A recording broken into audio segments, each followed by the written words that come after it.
Hi guys, this is Pri. Welcome to our channel IELTS with Pri and Aman at IELTS Success Academy.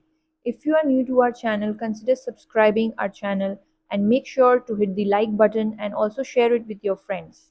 So in this video, we will be doing a cue card that is amongst the May to August 2024 speaking topics. So in this video, I will also be using Hindi translation along with my English explanation. If you do like this format of video, please do let me know by commenting below.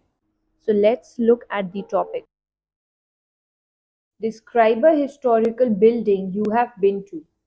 You should say where it is, what it looks like, what it is used for now, what you learned there, and how you felt about this historical building.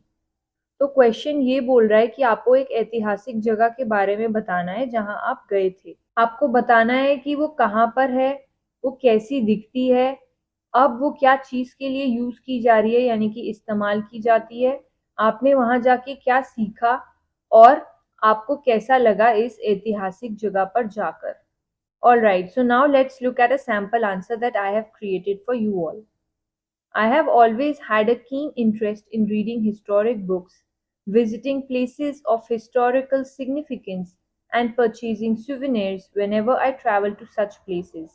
And today, I would like to speak about the remarkable palace known as Hawa Mahal,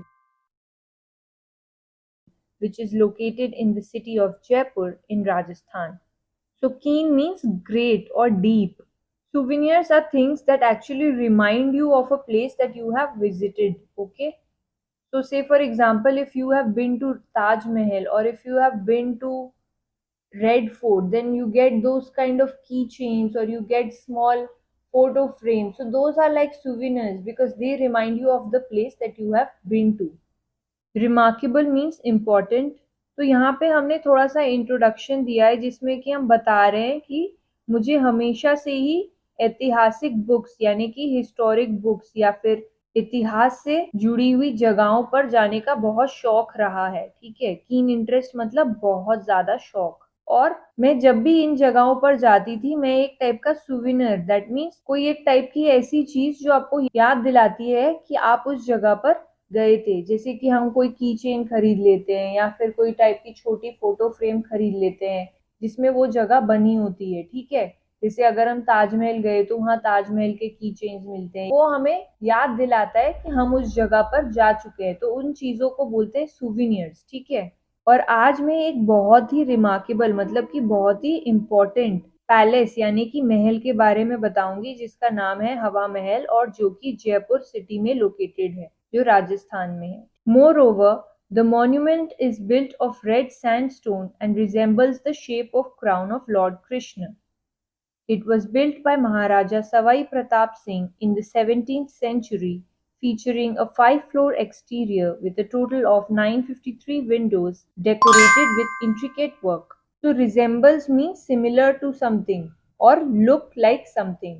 Featuring means showcasing, exterior means on the outside, and intricate means very fine और beautiful work.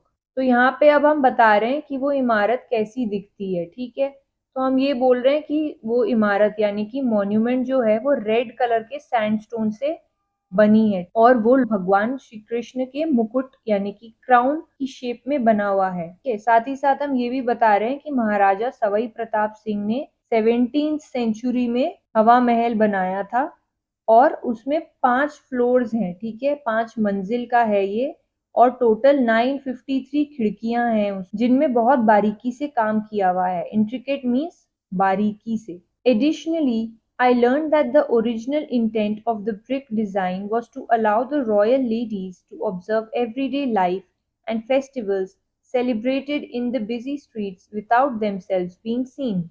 Besides that, the architectural feature also allowed cool air to pass through, thus making the whole area more pleasant during the high temperatures in summer. So intent means meaning।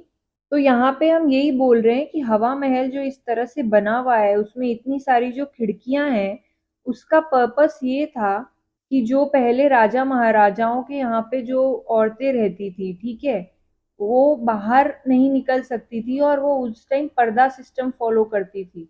तो ये खिड़कियां जो थी उन्हें एक मौका देती थी बाहर के दुनिया को देखने का, मगर अपने आप को फिर भी दुनिया से छुपा के रखने का। ठीक है।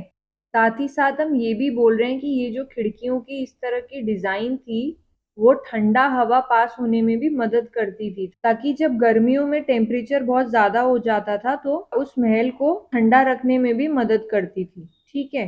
Furthermore, the palace is currently a famous tourist attraction and has been designated as a UNESCO World Heritage Site. तो डेजिग्नेटेड मीन्स कंसिडर्ड। तो यहाँ पे हम ये बोल रहे हैं कि करेंटली हवा महल जो है वो बहुत ही ज्यादा पॉपुलर टूरिस्ट प्लेस बन गया है। मतलब बहुत सारे लोग वहां जाते हैं, देख के आते हैं कि क्या है, कैसा बना है। ठीक है।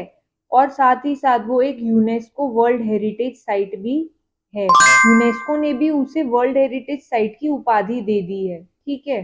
डेजिग्नेशन मतलब उपाधि। Finally, I felt like a dog with two tails upon visiting this marvelous historical site and gained first-hand experience about its architectural significance, and I still cherish the sweet memories of my visit.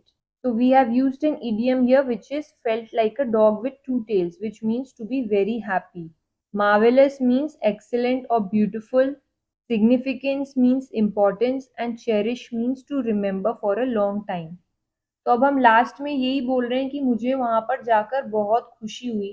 Felt like a dog with two tails एक idiom है जिसका मतलब है बहुत खुश होना। तो हम ये बोल रहे हैं कि वहां जाके मुझे बहुत खुशी हुई इस जगह को देखकर और उसके ऐतिहासिक इम्पोर्टेंस के बारे में भी जानकर, और आज भी उस जगह की यादें मेरे मन में ताज़ा हैं। Still cherish the sweet memories of my visit, इसका मतलब ये हुआ। ठीक है। Thank you for your time everyone.